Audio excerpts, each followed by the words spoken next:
What's up guys, it's Self-Centered Douchebag here again with another video, and today I'm going to be talking about my second video on Days Gone, so that's what this is going to be about. So it's just going to be my review, maybe a little bit of the gameplay, but I really don't want to be a spoiler, but I will talk about it a little bit when it comes down to the storyline. So if you guys don't want a spoiler alert, don't watch the rest of this video, you've been warned.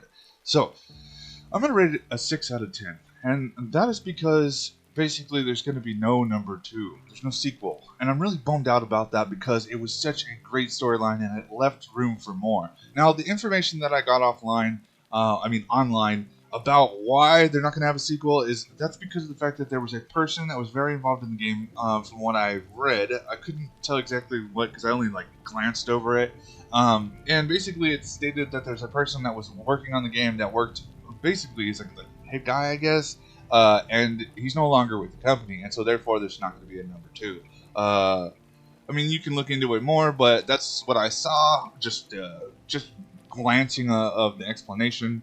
And so there's also a thing I want to talk about too, is another reason why I'm going to rate it that way is because the fact that yes, you have customizations for certain things like the motorcycle, add-ons, upgrades, things like that. You don't have customizations for your character, which I was pretty bummed about because the fact that there's so many NPCs that you battle against, that they're human NPCs and not monster NPCs, that they have super good armor and things like that, and I was hoping you could add that to your character, which would help add on more HP and things like that, and make it harder for your character to die. So you had a little bit more defense versus the same outfits that the game gives you. Yes, it switches here and there, and yeah, there is skins for your character, but they don't do much other than look cool and add looks. That's it. So it's kind of frustrating that you have customizations for your motorcycle, but you don't have customizations for your character that would add on armor, and I would think that would be really helpful. So obviously that didn't happen. Number 2, there's no what was it called? Number 3, there's no add-on DLCs that I was able to see, other than understanding I think they just implemented it into the game. Because when I looked on Steam, there was no extra DLCs. Yes, there's a mod community, but no, it's not good like I thought it was going to be. Like, I thought it would be cool, like in Skyrim, you can add on certain shit, certain villages, and certain shit in the game, and you can't do that here. It just adds on more customizations to the graphics, to your motorcycle, and to your character, and then also to the gameplay. Nothing else that I saw that was on Vortex mods, because that is the mod community that mods into that game. Nothing that I saw that was that stuck out to me that I saw was cool. That was my controller vibrating. And so that's another reason why I wanted to rate it a 6 out of 10. Also, what was it called? So the storyline. So all the characters. I mean, you got a happy ending to it. Which I don't want to spoil it too much, but that's pretty much it. There wasn't much that I really wanted to talk about too much on that. So that's pretty much it. So let's hop into the gameplay, so I'm not just rambling about. Alright, so this Days Gone. I liked though that the theme screen right here changed.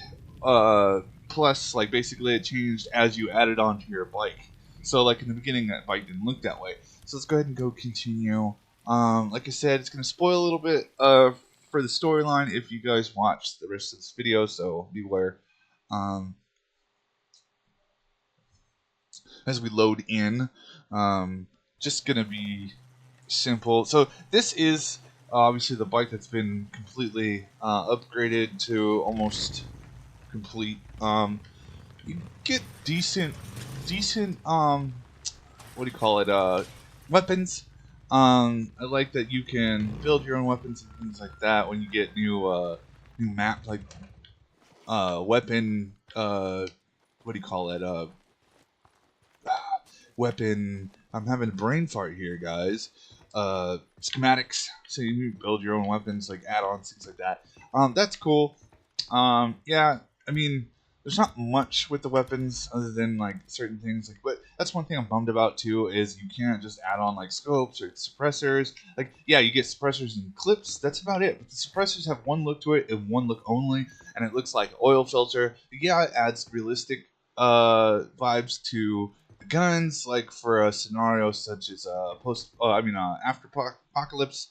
Like, so it kind of makes sense, but at the same time, I'm like, dude, you can find RPGs and shit like that. You can't fucking. I mean, you can't get those in the game, obviously. But there is a part in one of the missions towards the end of the storyline that you have to go and grab the RPG. So yeah, it's kind of funny. That's like there's some things in the game that they don't allow you to have, like such as vehicles. I thought vehicles would be helpful, but you only get a fucking motorcycle. Am I complaining that you only get a motorcycle? No, I love motorcycles. But I think it would be kind of nice to have a car here and there too, for a little bit of more protection. I thought that would be cool to implement into the game, but sadly they didn't do that. I don't think they'll ever do something like that. There might be a mod for it, but unfortunately I haven't bothered to check for you guys.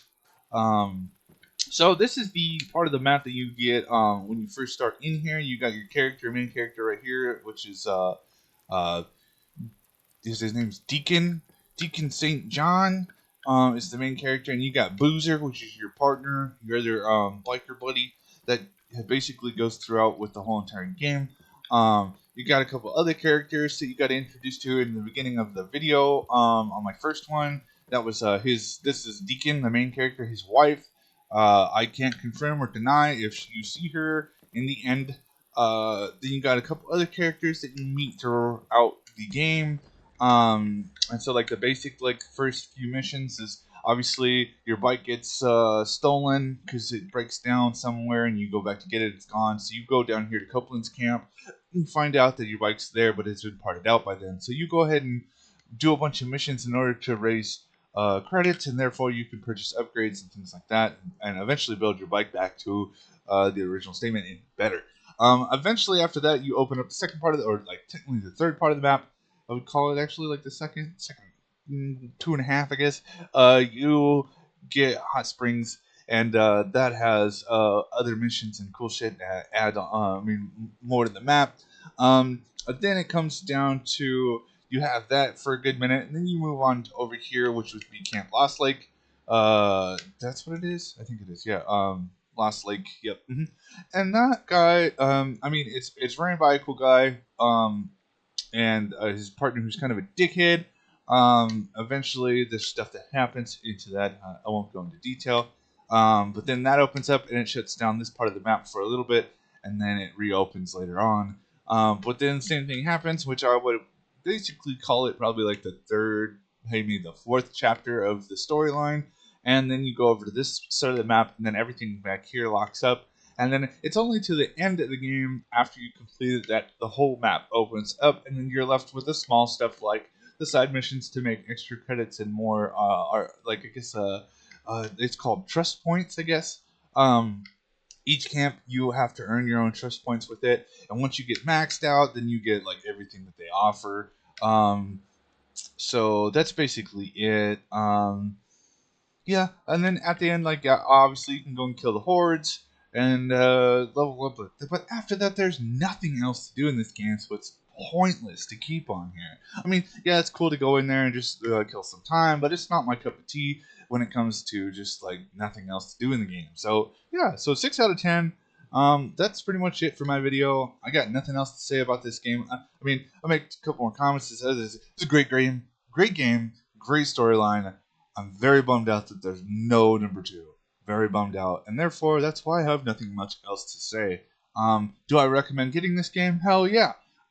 Is it on? Sorry, I can't even say that. Is it on sale right now on Steam? Hell yeah. Let me go ahead and throw that out there and show you guys right now. It is July 1st of 2024, and on July 11th of 2024, it's done. So there's a special promotion going on. I think it's part of the summer sale going on. It is 75% off. It's $12.49. The original price is $50. So get it while you still can.